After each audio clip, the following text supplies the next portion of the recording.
నమస్తే.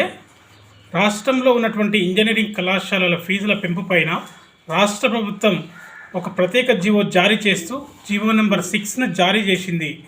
మరి అది 3 సంవత్సరాలకి వర్తిస్తుంది. 2025-26 నుంచి 2027-28 వరకు ఈ ఫీజుల పెంపు ఉంటుందని చెప్పేసి ఆ జీవోలో పొందుపరిచింది. మరి ఆ జీవో ప్రకారంగా ఒకసారి చూసినట్టయితే మనం ఫీజుల పెంపు భారీగా పెరిగినట్టుగా మనకు తెలుస్తుంది. దాదాపు మ్యాక్సిమం ఫీజు 1,83,000 ఉంటే సిబిఐటి కళాశాలకు ఒకే ఒక కళాశాలకు 1,83,000, 1,75,000 ఒకే కళాశాలకు ఉంది. అట్లా తీసుకుంటూ పోతే అత్యల్పంగా 45,000 ఫీజు ఉంది. దాదాపు 21 నుంచి 25 కాలేజీలలో 45,000 ఉంది.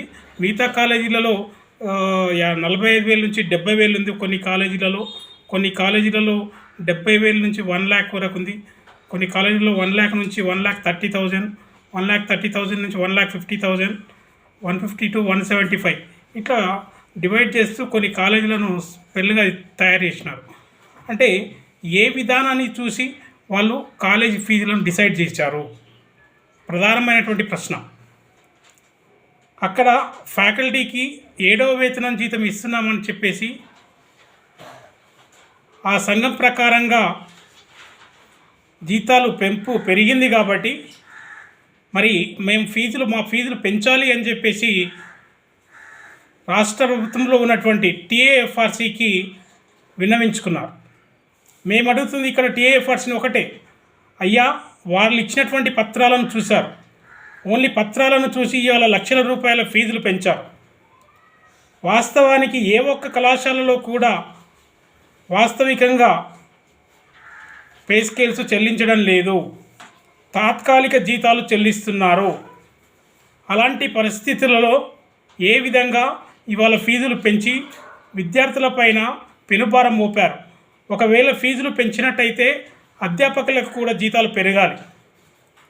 వేతన సంఘ జీతాలు ఇస్తున్నారంటే అది లేదు. పే స్కేల్స్ ఎక్కడ కూడా అమలు కావడం లేదు. మరి పెరుగుతున్న జీతాలకు అనుగుణంగానే ఫీజులు పెంచాలి అని చెప్పేసి టీఏఎఫ్ఆర్సీకి విన్నవించుకున్నటువంటి యాజమాన్యాలకు ఇవాళ దారదత్తంగా రాష్ట్ర ప్రభుత్వం ఫీజులు పెంచింది. మరి కొన్ని కాలేజీలో ఫీజులు తగ్గించింది. ఈ వ్యత్యాసాలు ఎందుకు చూపుతున్నారు?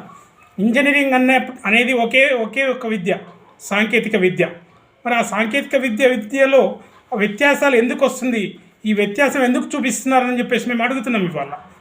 దీని ద్వారా విద్యార్థులు ఫీజులు ఎక్కువ ఉన్న కాలేజీలో బాగుంటుందేమో, ఫీజు తక్కువ ఉన్న కాలేజీలో బాగుండదేమో అనే ఆలోచనతోటి ఆ కాలేజీలో అడ్మిషన్ తీసుకోకుండా వెనుదిరిగే అవకాశాలు ఎక్కువగా ఉంటాయి. ఒకసారి ఆలోచించాల్సినటువంటి అవసరం ఉంది.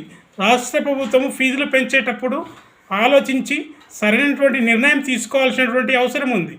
కానీ ఎక్కడికి కూడా ఆలోచించకుండా డైరెక్ట్గా ఫీజుల పెంపు అనేది 1,83,000 చేయడం, 1,75,000 చేయడం, 1,62,000, 63,000, 69,000 ఇలా చేసుకుంటూ పోతే చాలా పెద్ద లిస్టే ఉంది చూస్తే.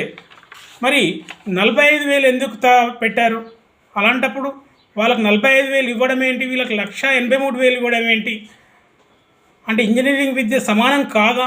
సాంకేతిక విద్య అందరికీ సమానం కాదా అని చెప్పేసి మేము అడుగుతున్నాం ఇవాళ. ఏది ఏమైనా రాష్ట్ర ప్రభుత్వం ఆలోచించి సరైన నిర్ణయం తీసుకోవాలని చెప్పేసి విద్యార్థులకు నాణ్యమైనటువంటి విద్య అందించే విధంగా అధ్యాపకులకు 7వ వేతన సంఘ జీతాలను ప్రస్తుతం 8వ వేతనం నడుస్తుంది. 8వ వేతన సంఘ జీతాలను చెల్లించే విధంగా తగిన చర్యలు తీసుకోవాలని చెప్పేసి రాష్ట్ర ప్రభుత్వానికి మేము తెలియజేస్తున్నాం.